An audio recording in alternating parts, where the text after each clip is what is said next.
Қарап тұрсаңыздар, мен уже стрелкасын қойдым. Одан кейін міне қарасаңыздар, видеода прямо глянцевый покрытие шыққан қыздар, қарасаңыздар, прямо идеальный жұмыс шыққан. Сол себеппен этаппен жұмыс жасағанда сіздерде дәл осындай әдемі результат шығатын болады. Сонымен сау болыңыздар. Қыздар, бүгін тіс сабағын жасайтын боламыз. Соған керекті құрал жабдықтармен танысайық. Танысайық дегенде, как обычно, смоланы қалай құю керек, қалай не істеу керек екенін нақты біліп алған соң рет-ретімен құятын боламыз. Сонымен мына жерде мен тіс формасын алдым. Уровеньді сақтаңыздар, міндетті түрде уровень мына жерде рөл үлкен атқарады. Өйткені уровеньді салмасаңыздар, сізде бір жағына қарай ауып кетуі мүмкін. Сонымен біз осындай мята түсті қолданып, серебро всплывающий пигментті порошокты қосайын деп отырмын. Осы екі түспен тіс жасайтын боламыз. Сонымен қыздар, ары қарай кеттік. Бізге смола керек. Сонымен қыздар, мен дайындап алдым. Мен шетіне осындай тастар қоятын боламыз. Сонымен смола құяйын, негізсемді алайын. Сонымен қыздар, мен 140 смола аламын, 70 грамм отвердитель. Все. Сонымен смоламызды араластырамыз. Білесіздер, араластыру уақыттан араластырып шығамын. Қыздар, араластырып алдым, сонымен смоламды бөлетін боламын. Мен бұл многоразовый стакан негізі. Тағы бір стакан керек. Ішіндегі оны бөлетін боламын. Мынау астын кішкене пигментте көз мөлшермен ғана алсаңыз жетіп жатыр. Көпке жеті емес. Сәл жетеді пигмент. Көз мөлшермен алдым. Одан кейін ашық түсіміз керек. Основа түс бізде ашық түс. И мынадан темный. Жасалма жасалмаймын, но темный де істеп көреміз, қыздар. Көп қажет емес. Все, мен тағы да смола алып қалдым.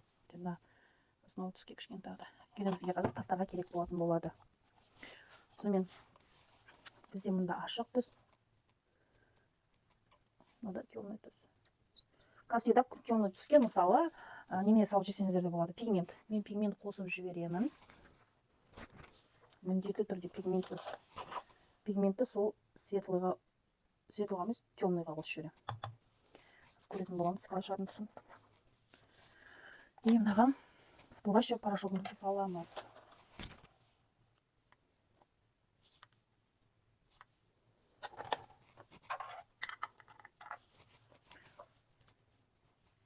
Енді барлығын араластырып шығамыз. Давайте бірінші осы түстен араластырып қояйық.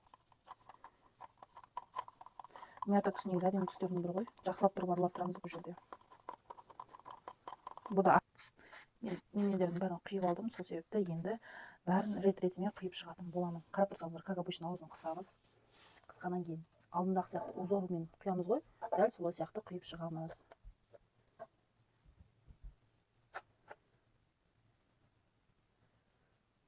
Енді қыздар, палочканың көмегімен сызықтың бойымен ғана осылай бір-біріне жақындасып, бұлай жағып шығамыз. Қыздар, мен бәр жеріне жағып шықтым. Жағып шыққан соң феннің көмегімен пузырькаларын алып тастайтын боламыз.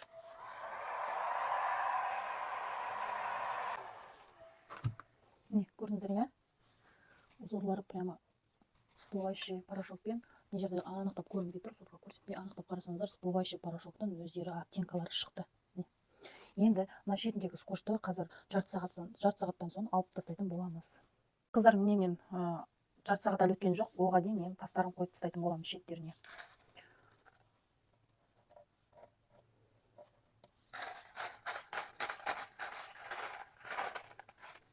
Саламатсыздар ма қыздар, қалдарыңыз қалай? Бүгін міне біз уже кешегі жасаған сағатымыздың немелерін білесіздер, цифрларын 6 грамм смоламен 3 грамм отвердитель алдып, цифрларын жапсырған болатынбыз.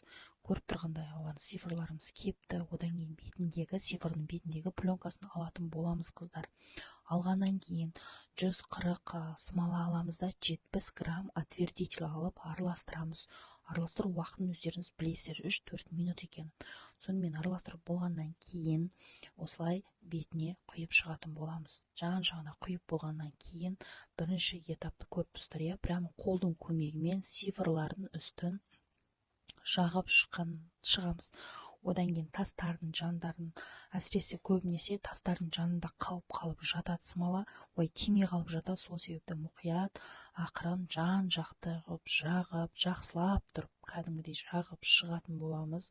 көріп тұрсыздар менің қолым қалай қимылдап жатқанын. Міне көрсеңіздер, прямо күшті қылып жағып шыққаннан кейін қарайсыздар, қалған жері бар ма жоқ па деген сияқты. Жақсылап қарап болғаннан кейін барып, көз жеткізгеннен кейін барып, біз кешірім сұрайын, феннің көмегімен бетін полностью пузырькілерді алып шығатын боламыз. Фенді қолданар алдында бірінші цифрлардың үстерін үрлеп аласыз, и бір жерде тұрып қалмауларыңыз керек. Жан жақтан тез қолданып үрлеп шығасыздар. Үрлегенде, то есть пузырькілерін алып тастайтын боласыздар. Міне қарасаңыздар, глянцевый прямо покрыто шықты қыздар. Енді бұны 24 сағаттан кейін көретін боламыз қалай шыққаны результатты. Рахмет сіздер, келесі сабақта кездескенше.